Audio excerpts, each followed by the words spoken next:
Hey, I'm Kalani. I was just working on this new painting of, well, me.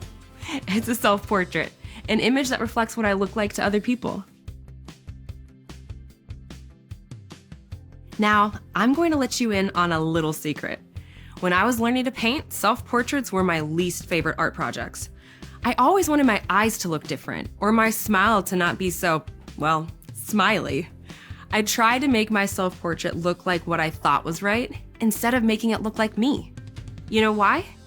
Because I didn't think there was anything special about art that looked like me. I didn't think I was good enough. I wanted to be special like the people I saw posting online or on TV. It took me a long time to realize that we have all been created special and unique. But what makes us so special? What makes us different from all the plants, animals, and other things that God created? These are some big questions. And when I have questions like this, I turn to the Bible. The Bible is God's true message to us about Himself. When we learn about who God is, we also learn about who He made us to be. Let's look in Genesis, the very first book of the Bible, and learn about the very first people God ever made. Let's see what it says. God made people. Genesis 1-2. In the beginning, God made a beautiful and special world. He made light and dark, sky, sea, and land. Then, God made the stars, sun, and moon. He made the trees and plants, the birds, animals, and even people.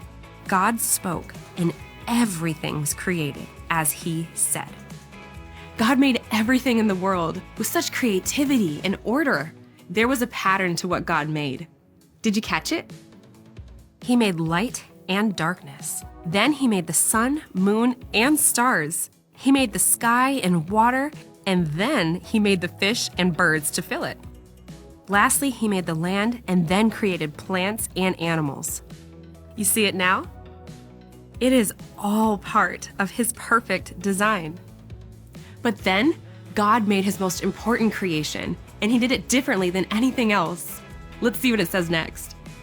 But when God made people, He made them special and different. God said, "Let us make man in our image, according to our likeness." God used dust from the ground to make a man. God breathed life into him. Then God put him into the Garden of Eden to work it and take care of it. God said, "The man should not be alone. I will make a helper for him." So God made animals and brought them to the man. The man named all the animals, but none of the animals were the right kind of helper for the man. So God made the man fall asleep. He took a rib from the man and made a woman. Then He brought her to the man. The man's name was Adam. The woman's name was Eve. She was the perfect helper for Adam. So God created the man and the woman in His very own image. God blessed the man and the woman, and He saw that everything He made was good. God made people in His image. That means all the people who came after Adam and Eve are made in God's image too.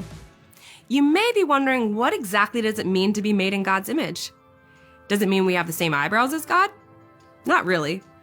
Being made in God's image means there is something unique and special about you that is different from all the other things God made, like trees or birds or the stars. God made you like Himself. He gave you the ability to make decisions, to have friendships, and be part of a family, and to point others to God. God is creative, and He's given us that same creativity. God is relational, and we are meant to live in relationship with God and others. All of that came from God.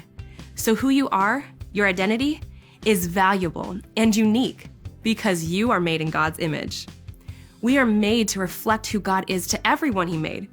When people look at us, they should see a reflection of who God is. So if you ever start doubting what makes you special, look to God for the answer, to learn more about Him and who He made you to be. Unique, valuable, special, remarkable.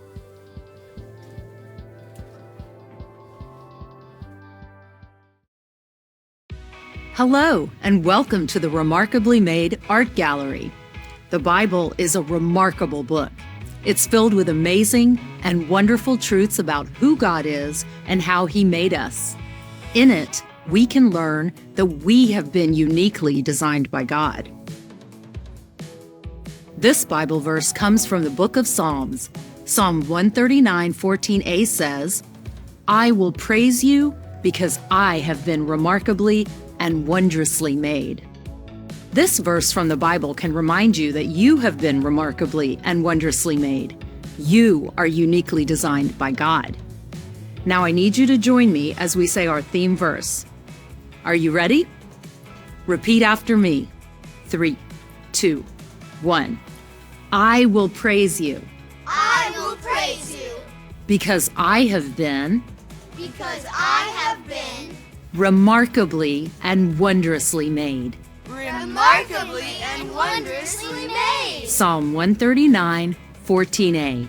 Psalm 139:14a. Wonderful job! Not only does this Bible verse say that each of you is wonderfully made, but it also says who made you. The writer is thanking God for making him wonderful and unique. I want everyone to say our theme verse with me one more time, but frozen, like you are a remarkable painting in our museum. You ready? 3, 2, 1. I will praise you because I have been remarkably and wondrously made. Psalm 139:14a. That was great! Remember, God has made you remarkable and wonderful, and God doesn't make mistakes. He made you on purpose and for a purpose. Remarkable.